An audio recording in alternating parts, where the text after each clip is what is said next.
حضور صلی اللہ علیہ وسلم دولت کدے سے چل کر حضرت ابو بکر رضی اللہ تعالیٰ عنہ کے گھر پہنچے اور اپنے ارادے اور حالات کی نوعیت سے مطلع فرمایا۔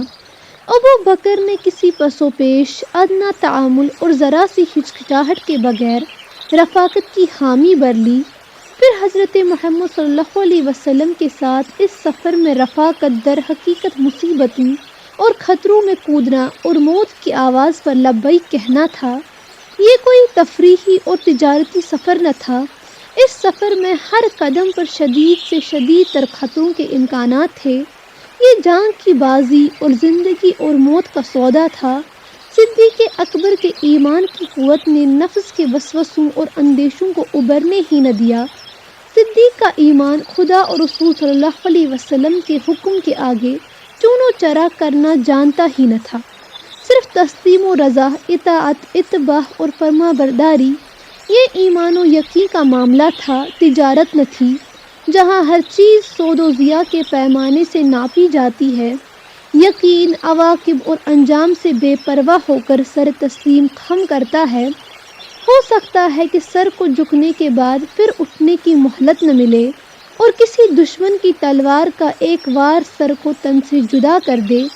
جو یقین مصلحت شناس اور انجام بین ہو، سمجھ لو کہ اس میں ابھی کمزوری اور نارسیدگی موجود ہے۔ ابو بکر صدیق رضی اللہ تعالیٰ عنہ نے محمد رسول اللہ صلی اللہ علیہ وسلم کا حکم سن کر یہ سوچا ہی نہیں کہ اس خطرناک رفاقت اور پرہول ہم سفری کا نتیجہ کیا ہوگا۔ صدیق اکبر نے ایمان لانے اور اسلام قبول کرنے کے بعد اپنی جان، مال، عقل، فکر، ہوش و حواس اور دل و دماغ سب کے سب اللہ اور رسول صلی اللہ علیہ وسلم کو سونپ دیے تھے۔ دین کے معاملے میں ذاتی رائے، شخصی مصلحت اور انفرادی سوچ بچار کے لیے اب کوئی گنجائش ہی نہ رہی تھی۔ حضرت ابو بکر رضی اللہ تعالیٰ عنہ نے جلدی سفر کے لیے ضروری سامان جو اس نازک گھڑی میں میسر آ سکتا تھا درست کیا۔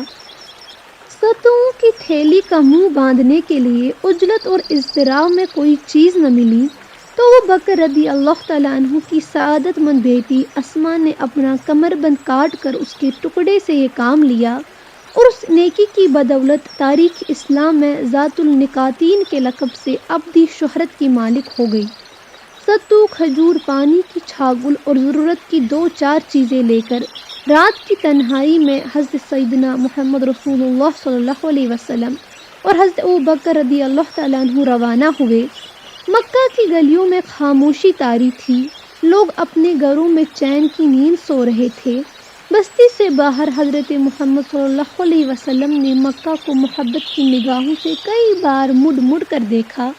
مکہ چھٹ رہا تھا، وطن مرزبوم، مولد منشا، جہاں کے در و بام نے محمد صلی اللہ علیہ وسلم کے بچپن اور جوانی کی بہاریں دیکھی تھی۔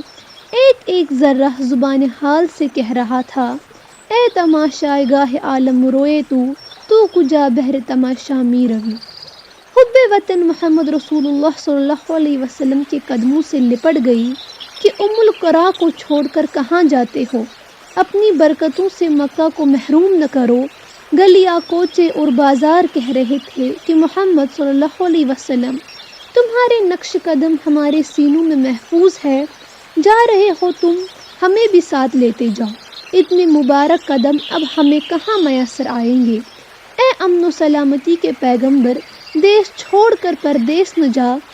غربت میں نہ جانے کوئی غمخواری کرے یا نہ کرے، یہاں پھر اپنے لوگ ہیں۔ خون کا رشتہ بہت مضبوط ہوتا ہے، غیروں کو اتنا لگاؤ نہیں ہو سکتا جتنا اپنوں کو ہے۔ کعبہ کے در و بام پر افسردگی چھائی ہوئی تھی، جیسے کوئی غمخوار اور محسن دوست بچھڑ رہا ہے۔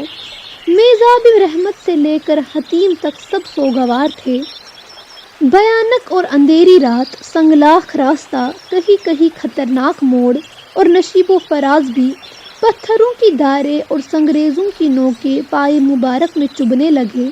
خون نکل آیا، کسی موڑ اور اونچے مقام پر ٹھوکر لگتی تو زخمی پیروں کی تکلیف اور بڑھ جاتی۔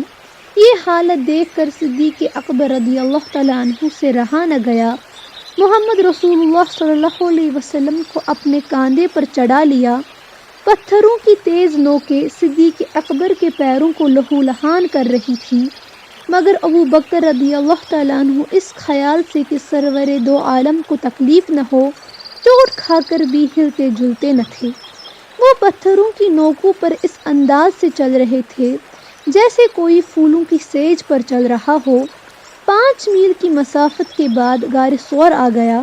حضرت ابو بکر رضی اللہ تعالیٰ عنہ نے حضرت سیدنا محمد رسول اللہ صلی اللہ علیہ وسلم سے عرض کیا کہ حضور صلی اللہ علیہ وسلم تھوڑی دیر باہر قیام فرمائیے، میں غار میں جا کر ابھی واپس آتا ہوں۔ غار ثور خاردار جھاڑیوں میں مٹی، کنکروں اور پتھروں سے اٹا پڑا تھا۔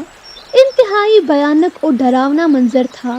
نہ تراشیدہ پتھروں کی کالی کالی چٹانیں، سنگریزوں کے بے ترتیب ڈھیر، کہیں اونچا کہیں نیچا، دیواروں میں سوراخ، روزن اور درازے۔ صدیق اکبر نے جلدی جلدی غار کو جھاڑ کر صاف کیا تاکہ زمین بیٹھنے کے قابل ہو جائے، پھر بدن کے کپڑے پھاڑ پھاڑ کر غار کے روزنوں کو بند کیا کہ کوئی موذی جانور رسول اللہ صلی اللہ علیہ وسلم کو ستانے نہ پائے۔ غار میں ہر قدم پر سانپ، بچھو اور اسی قسم کے دوسرے جانوروں کا خطرہ تھا، مگر صدیق اپنے آقا و مولا محمد رسول اللہ صلی اللہ علیہ وسلم کی محبت میں سرشار تھے، اور اس سرشاری میں انہیں اپنی جان کی فکر اور تن بدن کا ہوش نہ تھا۔ جب ہر طرح سے اطمینان ہو گیا تو ابو بکر رضی اللہ تعالیٰ عنہ غار سے باہر آئے اور حضور صلی اللہ علیہ وسلم کی خدمت میں اندر چلنے کے لیے عرض کیا۔ حضور صلی اللہ علیہ وسلم غار کے اندر تشریف لے گئے۔ صدیق رضی اللہ تعالیٰ عنہ ساتھ ساتھ تھے اور ادھر ادھر دیکھتے جاتے تھے کہ کسی عزت کا ظہور اور خطرے کا وقوع نہ ہونے پائے۔ صدیق کا دل کہہ رہا تھا کہ خدا نخواستہ کوئی اژدہا بھی نکل آیا تو اس کا فن مٹھی میں لے کر مسل دوں گا، چاہے ایسا کرنے میں خود میری جان نہ رہے، مگر حضور صلی اللہ علیہ وسلم کو ادنا سی گزند بھی نہ پہنچی۔